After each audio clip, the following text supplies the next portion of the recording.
insolite. Un voyageur victime d'une mésaventure folle à l'aéroport d'Alger. Un voyageur a récemment vécu une mésaventure incroyable à l'aéroport international d'Alger. Dans une vidéo publiée sur les réseaux sociaux, il raconte son expérience surprenante avec un policier en tenue civile.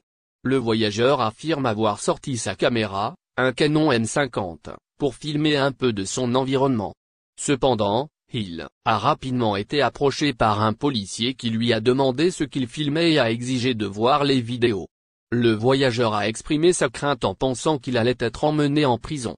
Le policier a expliqué que l'utilisation de sa caméra dans la zone où il se trouvait était interdite, car elle était considérée comme un appareil professionnel. Cet incident soulève la question du droit à l'image, et de la réglementation algérienne en la matière. D'ailleurs, l'article 303 bis du Code pénal algérien stipule ceci, est puni d'un emprisonnement de 6 mois à 3 ans et d'une amende de 50 000 dinars algériens à 300 000 dinars algériens, quiconque, au moyen d'un procédé quelconque, porte volontairement atteinte à l'intimité de la vie privée d'autrui, 1. En captant, enregistrant ou transmettant sans l'autorisation ou le consentement de leur auteur, des communications, des paroles prononcées à titre privé ou confidentiel. 2. En prenant, enregistrant ou transmettant sans l'autorisation ou le consentement de celle-ci, l'image d'une personne se trouvant dans un lieu privé. La tentative du délit prévu par le présent article est punie des mêmes peines que l'infraction consommée. Le pardon de la victime met fin aux poursuites pénales. L'article 303.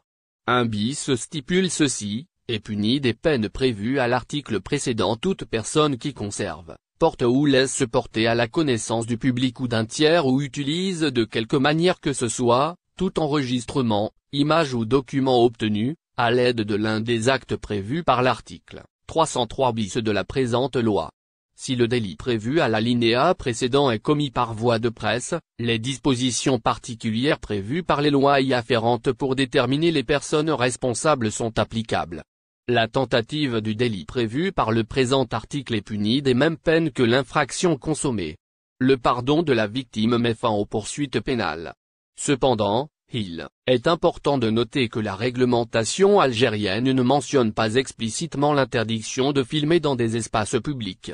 Par conséquent, il peut y avoir une certaine confusion quant à la portée de ces lois en ce qui concerne l'enregistrement vidéo dans des lieux publics tels que les aéroports.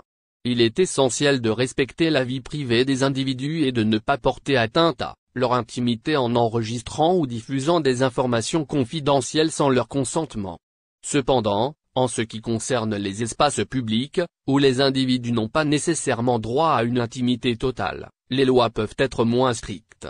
Il est recommandé aux voyageurs de se renseigner sur les règles spécifiques de chaque pays en matière d'enregistrement vidéo dans les espaces publics. Il est également important de faire preuve de bon sens et de respecter la vie privée des autres en évitant de filmer des situations sensibles ou des individus de manière intrusive. En résumé, la mésaventure vécue par le voyageur à l'aéroport d'Alger met en lumière la question du droit à l'image et de la réglementation algérienne en la matière. Bien que la législation algérienne ne mentionne pas explicitement l'interdiction de filmer dans des espaces publics, il est crucial de respecter la vie privée des individus et de ne pas porter atteinte à leur intimité. Les voyageurs sont invités à se familiariser avec les règles spécifiques de chaque pays et à faire preuve de bon sens lorsqu'ils enregistrent des vidéos dans des espaces publics afin de préserver la confidentialité et